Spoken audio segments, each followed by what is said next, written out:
할렐루야. 일주일간 제 마음속에서 울리던 찬양이었어요. 무엇과도 누구와도 바꿀 수 없네. 예배드림이 기쁨이 됩니다. 여러분의 기쁨은 무엇이며 여러분의 그 기쁨은 무엇과도 바꿀 수 없는 그런 기쁨입니까? 아니면 무엇과도 충분히 바꿀 수 있는 그런 기쁨입니까? 여러분 기쁨이 무엇과도 결코 바꿀 수 없는 변하지 않는 기쁨이 되기를 예수님의 이름으로 축복합니다. 그런 기쁨은 언제 우리에게 주어지냐면 주님께 예배 드릴 때라야만 주어진다는 겁니다. 주께와 엎드려 경배 드립니다. 주님이 계신 곳에는 기쁨이 가득하답니다. 그리고 그 기쁨은 무엇과도 그 어떤 누구와도 바꿀 수 없는 기쁨이래요. 여러분 얼마나 가슴 벅찬 일입니까? 무엇과도 누구와도 바꿀 수 없는 이 놀라운 기쁨이 예배 시간에 주어지고 예배 드리는 자에게 주어지는데 그 기쁨이 여러분 마음속에 넘쳐나기를 예수님의 이름으로 축복합니다. 우리 찬양 드렸잖아요. 너무 오늘 우리 비전벤처 찬양팀 너무 잘했죠. 감동 너무 받았어요. 감동 100배 충만했어요. 우리 한번 격려의 박수 부탁합니다. 너무 잘했어요. 정말 은혜스러웠어요. 찬양 드리는데 시종일관 찬양하고 기도만 했으면 좋겠더라고요.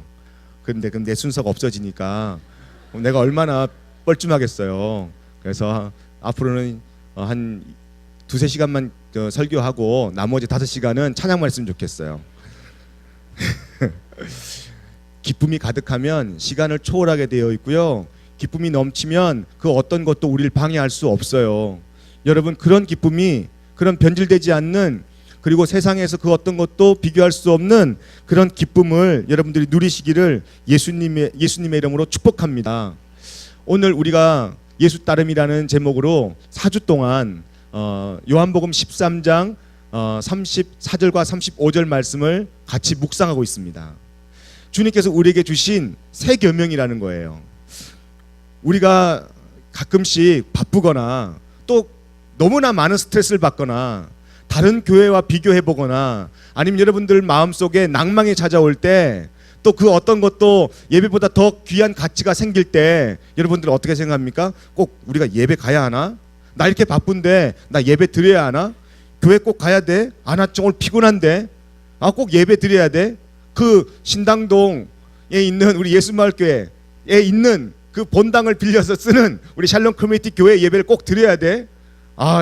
요즘은 2시 예배 드리니까 이제 콘서트홀도 우리는 이제 콘서트에서 예배 안 드리고 비전벤처가 예배 드리니까 우리 예배당에서 이렇게 드리는데 우리 2시 예배 드리러 오면 이제 지금은 좀 괜찮아요.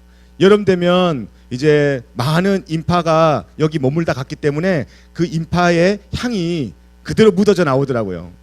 그래서 때로는 조금 이렇게 불쾌할 수도 있고 그런 데서 왜 우리가 예배 드려야 되나? 에어컨 빵빵하게 켜놓고 인터넷 큰 모니터 요즘에 큰 거 많이 나오더라고요. 큰 모니터 화면에다가 음료수 하나 갖다 놓고 편안한 소파에서 그냥 예배 실황을 탁 틀어놓고 할렐루야 내 마음 온전히 드립니다. 그렇게 개인적으로 예배 드려도 되지 않나? 그렇게 여러분들 생각할 수도 있습니다. 왜 우리는 이렇게 꼭 교회에 와서 예배 드려야 합니까? 왜 우리는 샬롬 커뮤니티 교회를 우리의 교회로 생각하고 예배 드려야 합니까? 무엇 때문에 우리는 예배 드립니까? 예배 드리는 이유가 뭡니까? 교회 다니는 이유가 뭡니까? 하나님께서 그러면 왜 우리를 교회라는 공동체 안에서 예배 드리겠습니까? 이유는 단 한 가지예요. 보이지 않는 하나님의 사랑을 개인 혼자서는 발견할 수 없다는 거예요. 아무리 혼자 경건한 예배, 거룩한 예배, 신실한 예배를 드려도 기독교는요 혼자서 서 있는 종교가 아닙니다. 혼자 하나님께 나아가는 종교가 아니에요. 함께 나가는 종교고요. 함께 드리는 공동체가 바로 하나님께서 우리에게 교회를 세우신 교회의 본질입니다. 여러분 잊지 마세요. 하나님께서 교회를 세우신 이유는 하나님의 몸된 교회를 함께 만들어 가라고 하나님께서 우리에게 교회를 허락하셨고 예배 드리는 목적도 마찬가지입니다. 보이지 않는 하나님의 사랑을 우리 함께 서로 보여주고 또 발견하는 그런 공동체가 되게 하기 위해서 하나님께서는 우리를 교회라는 그런 공동체 안에서 함께 교제하게 한 겁니다. 교회의 기능에는 여러 가지가 있는데 그 중에 중요한 교제 중에 하나, 중요한 그런 본질 중에 하나가 바로 친교입니다. 친교. 코이노니아라고 하는 이 친교는 교회의 어떤 수단이 아니에요. 이렇게 서로 친하게 지내면 우리가 서로 교회를 빠지지 않고 잘 나오겠지, 신앙생활 잘 하겠지, 그런 수단으로 친교를 하면 안 됩니다. 교회의 목적이고요, 교회의 본질이 바로 친교, 코이노니아예요.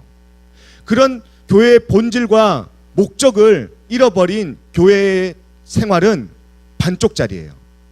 그리고 하나님의 사랑을 결코 우리는 깨달을 수 없습니다.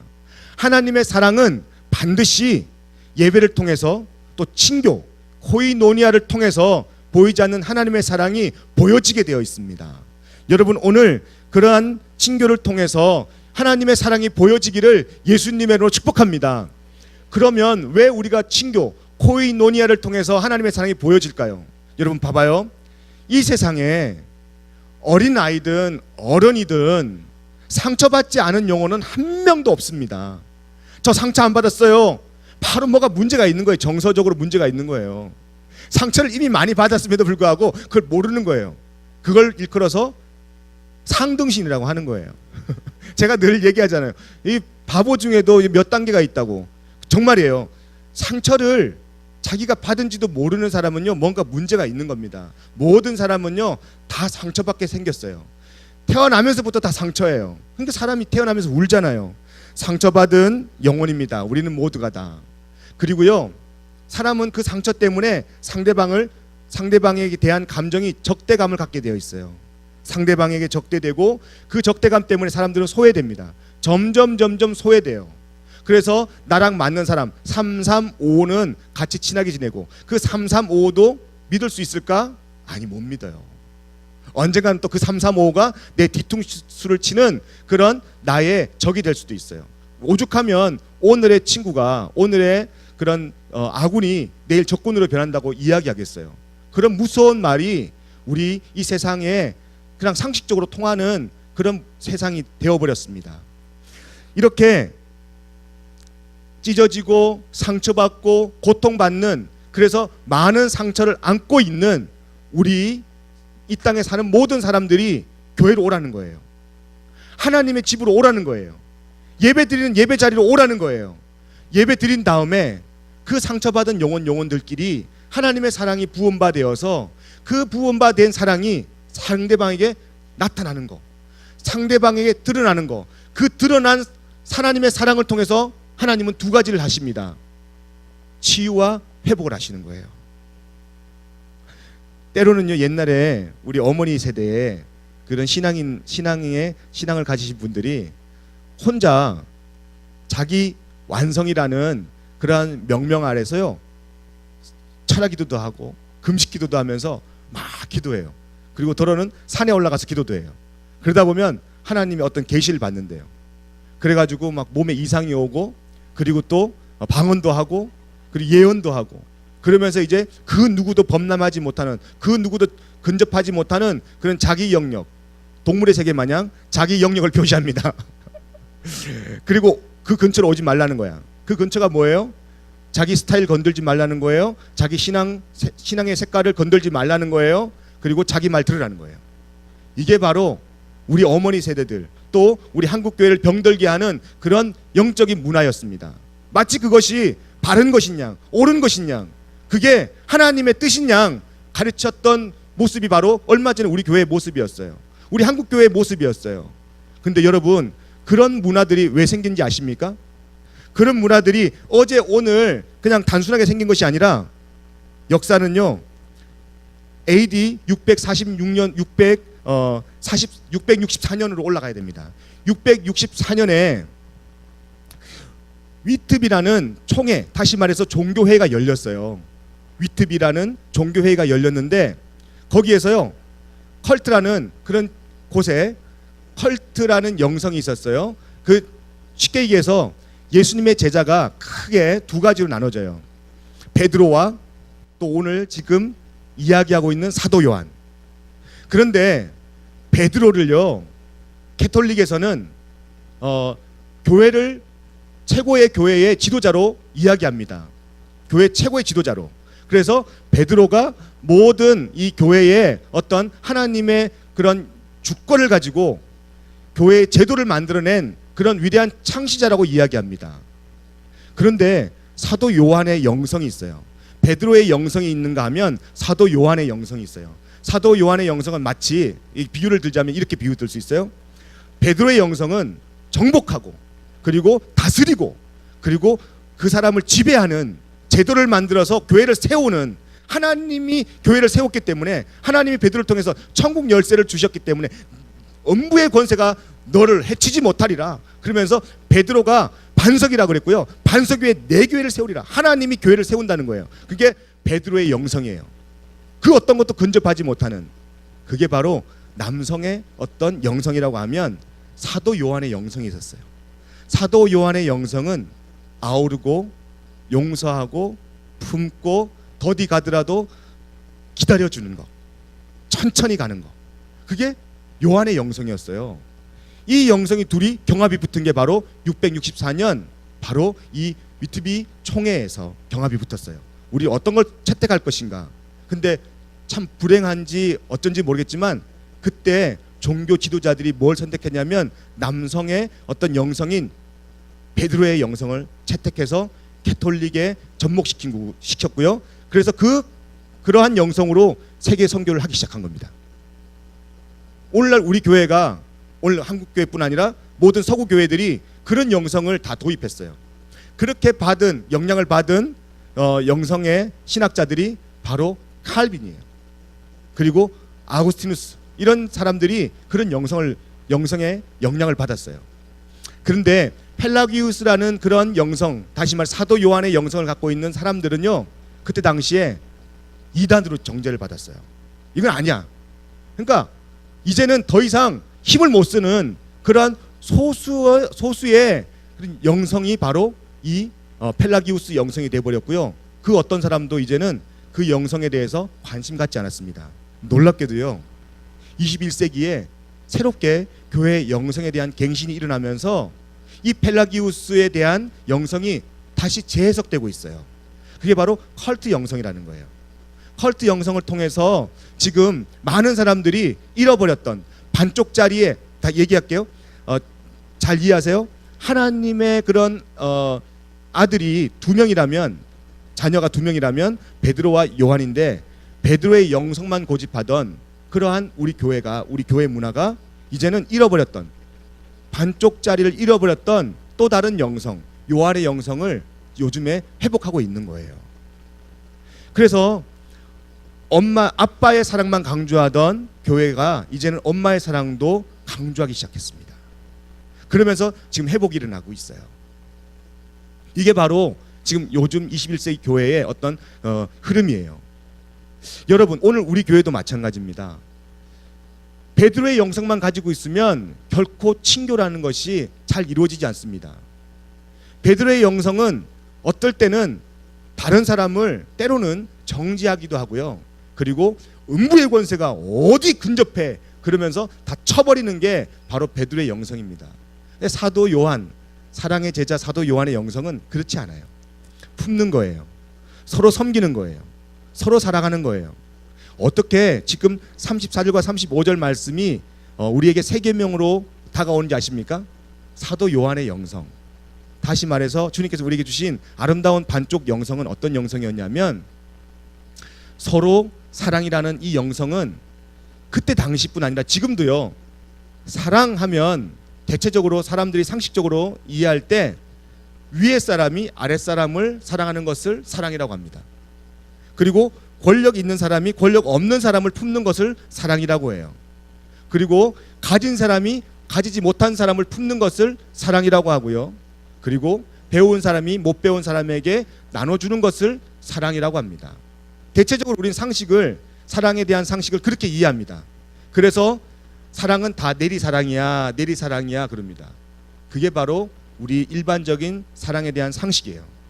그런데 주님께서 지금 우리에게 요구하는 사랑은 내리사랑만 원하는 것이 아니라 서로 사랑입니다.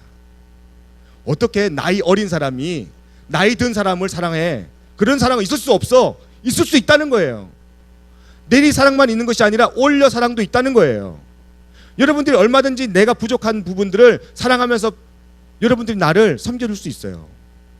뿐 아니라 권력 있는 사람만 권력 없는 사람을 섬기는 것이 아니라 전혀 권력 없는 그 어디에서도 희망 없는 사람이, 노숙자 같은 사람이, 그러한 힘없는 사람이라도 얼마든지 돈 많은 사람을 섬길 수 있다는 거예요. 그게 지금 주님께서 우리에게 보여주신 새 계명이에요. 그러니까 당연히 새 계명일 수밖에 없죠. 당연히 그게 지금 사랑의 어떤 패러다임을 바꾸는 것이기 때문에 우리에게는 새 계명일 수밖에 없는 거예요.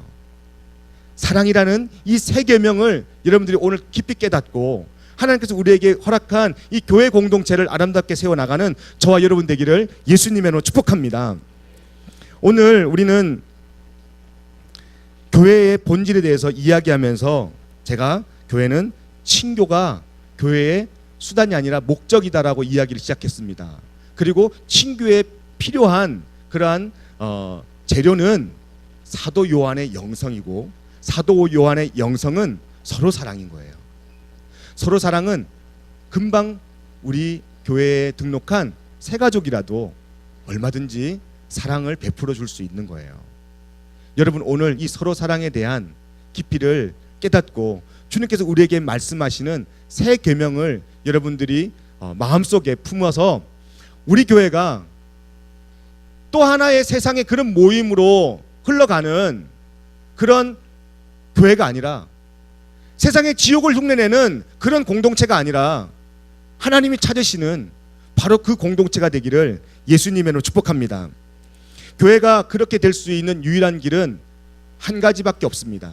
교회가 서로 사랑을, 하나님이 우리에게 보여주신 새 계명이라는 서로 사랑을 실천할 수 있는 유일한 길은 한 가지밖에 없어요.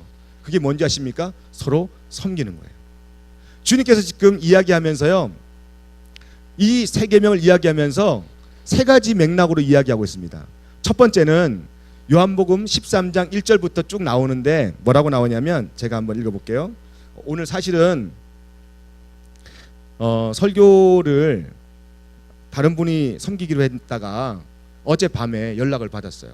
어젯밤에 연락을 받아가지고 급하게 제가 어젯밤부터 또 설교 준비를 했어요. 그냥 제가 일주일 동안 설교 준비해도 죽을 둥 살둥 그렇게 애를 써가면서 준비하는데, 그렇게 제가 부족한데 어제 저녁부터 설교를 준비를 했으니 얼마나 제가 긴장하고 또 준비를 많이 못했겠어요. 그러나 오늘 하나님께서 충만한 은혜를 부어줄 줄로 믿습니다. 그래서 여러분들이 보이는 자료를 제가 항상 그 PPT 자료들을 준비하는데 오늘 준비를 다 못했어요. 아니, 하나도 못했어요. 그러니까 제가 읽어드릴 테니까 여러분들이 들으면서 오늘 하나님의 큰 은혜를 받으시기를 예수님의 이름으로 축복합니다. 오늘 말씀을 주님께서 말씀하시면서 요한복음 13장에 1절부터 2절까지는 그렇게 이야기합니다. 6월절 전에 예수께서 자기가 세상을 떠나 아버지께로 돌아가실 때가 이른 줄 아시고 세상에 있는 자기 사람들을 사랑하시되 끝까지 사랑하시니라 라고 이야기하면서요, 그 다음 절이 뭐냐면 마귀가 벌써, 그 다음에 벌써 마귀라는 게 등장해요.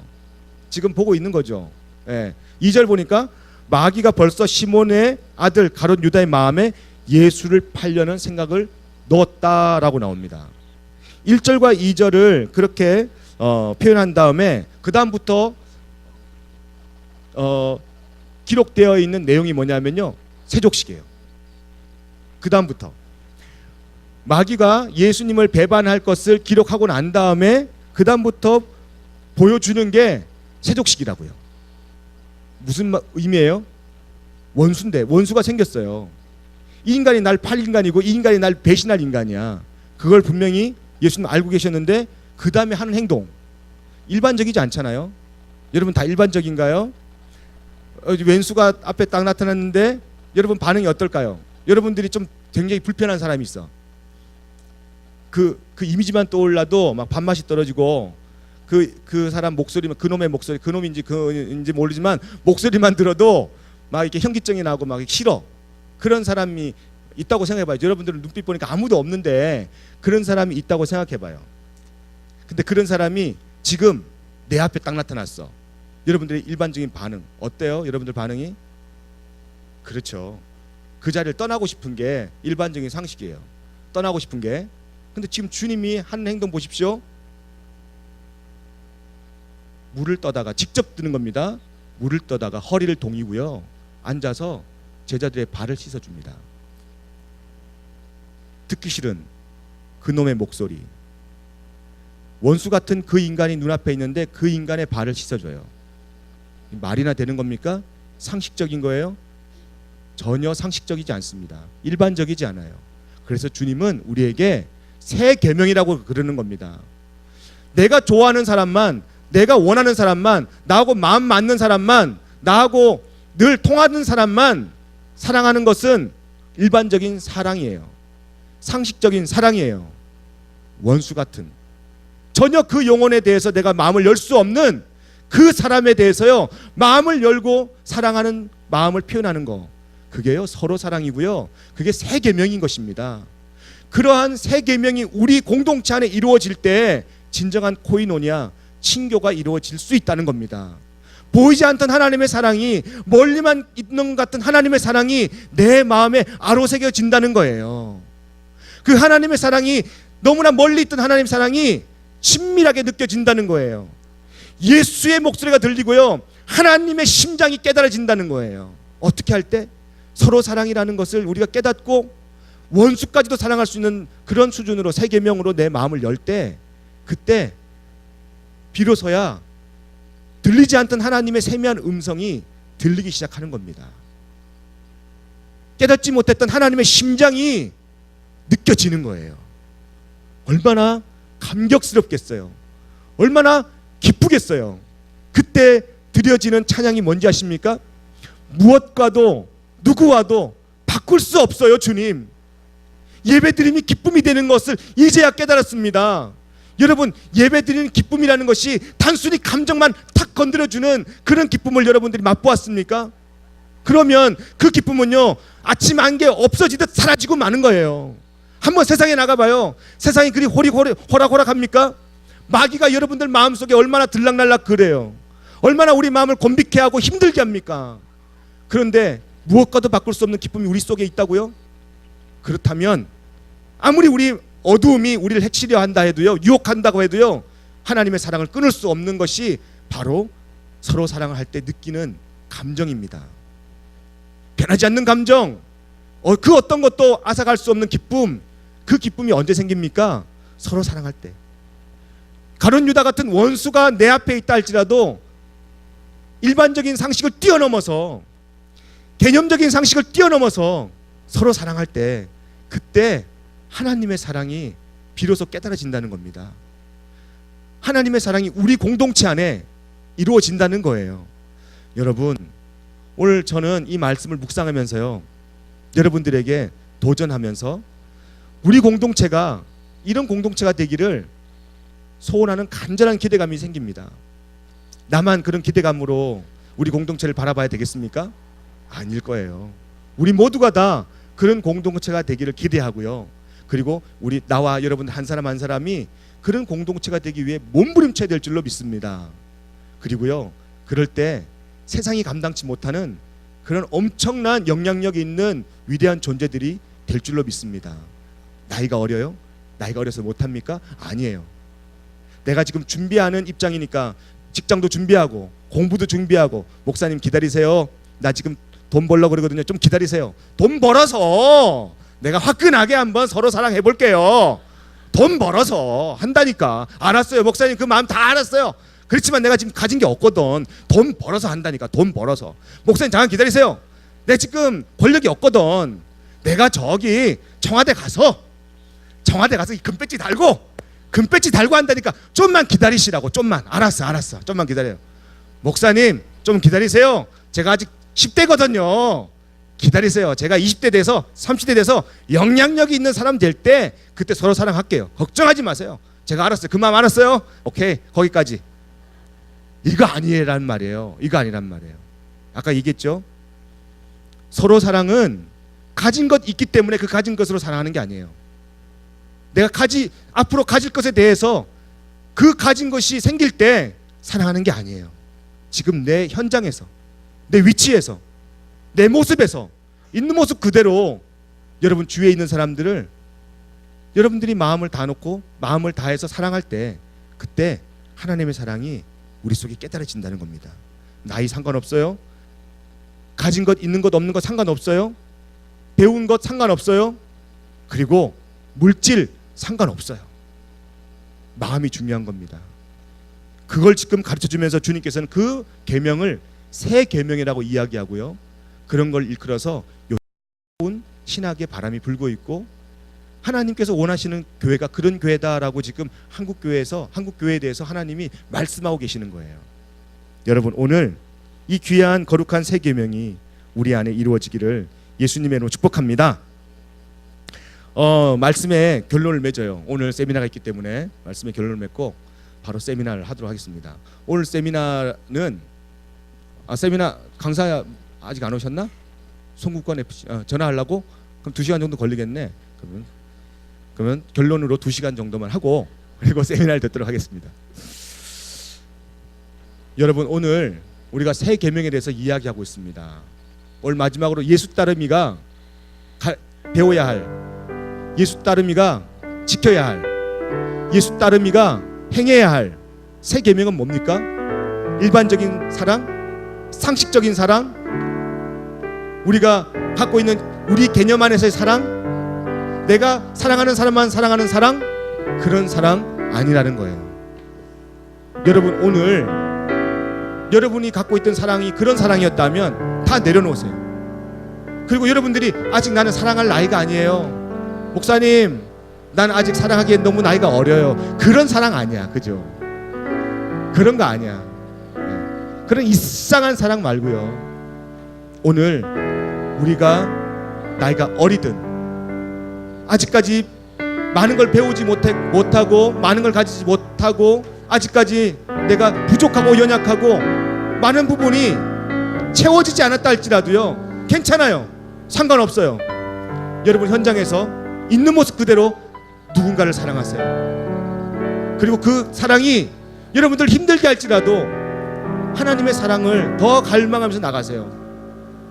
하나님, 내가 하나님께서 가르쳐 주신 새 계명, 그 새 명 지키려고 노력합니다. 몸부림칩니다. 잘 안 되네요.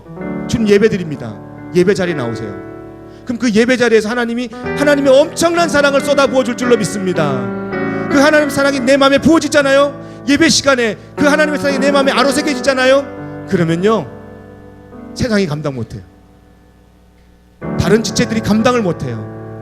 그런 사랑을 하나님께서 우리 공동체 안에서 하라는 겁니다. 명령이에요. 여러분 이 하나님의 선한 명령을 우리가 다 함께 지켜나가기를 예수님으로 축복합니다. 물고 뜯고 싸우고 폭력을 일삼고 언어 폭력하고 그리고 음해하고 그 사람을 헐뜯고 없는 데서 비방하고 그러면서 우리는 예배드리는 모습이 우리 모습 아닙니까? 요한 공동체가 지금 이 이야기를 하고 있는 요한 공동체가 실제적으로 그 당시에 그런 대우를 받았어요.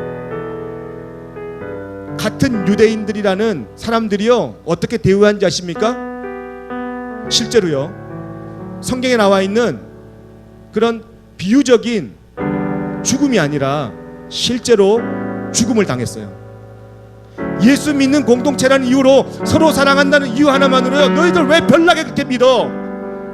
다른 공동체는 그렇게 하지 않는데 왜 너희 요한 공동체 너희들은 왜 이렇게 별나게 믿어? 그러면서요 회당에서 쫓겨났어요. 그 당시 회당은 우리처럼 이렇게 예배당을 빌려서 예배드렸어요. 요한 공동체만 그 회당에서 쫓겨나 버렸어요. 서로 사랑한다는 이유 하나만으로. 그러면서 문자적으로만 죽음을 표현하는 것이 아니라요 실제적으로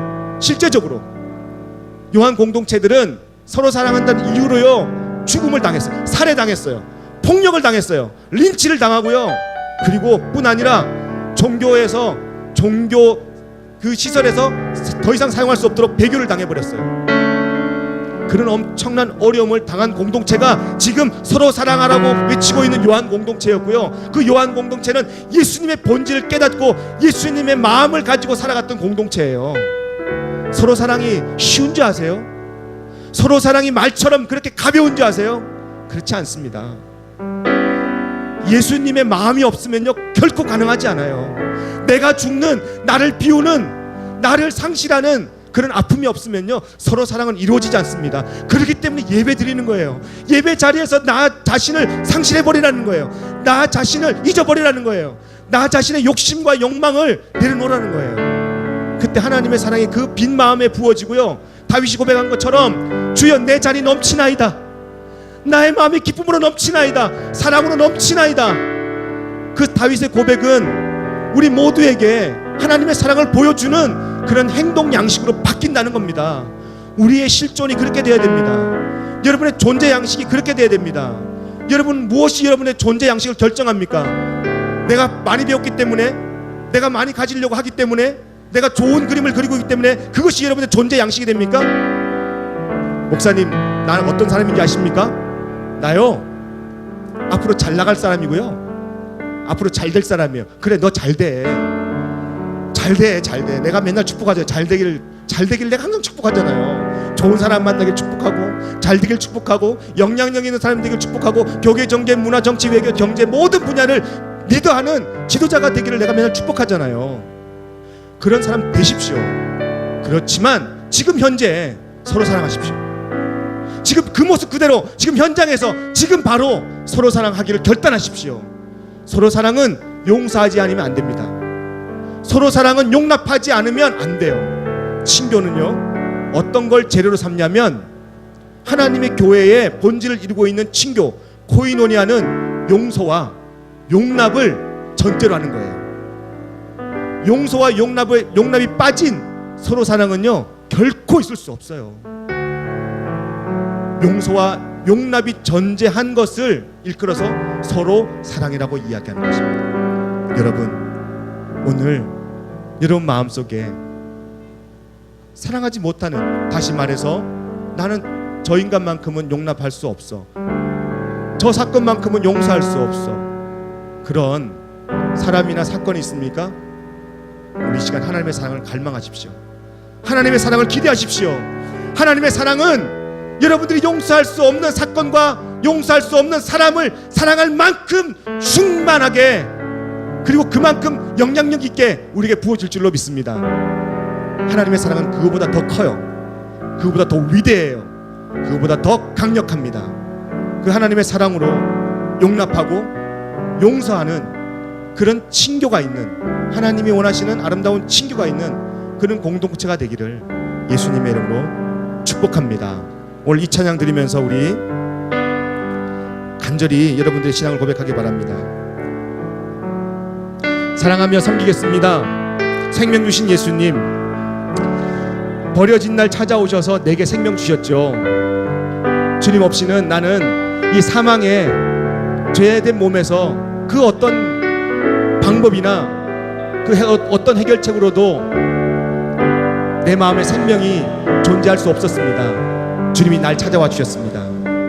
상상할 수 없는 기가 막힌 구원의 역사를 통해서 나를 구원해 주셨고요, 생명을 주셨습니다. 그렇다면 그 사랑받은 사람이 나라면 내가 이제 어떻게 살아야 되겠습니까? 오늘 요한복음 13장 34절 35절에 주신 것, 새 계명을 너에게 주노니 서로 사랑하라.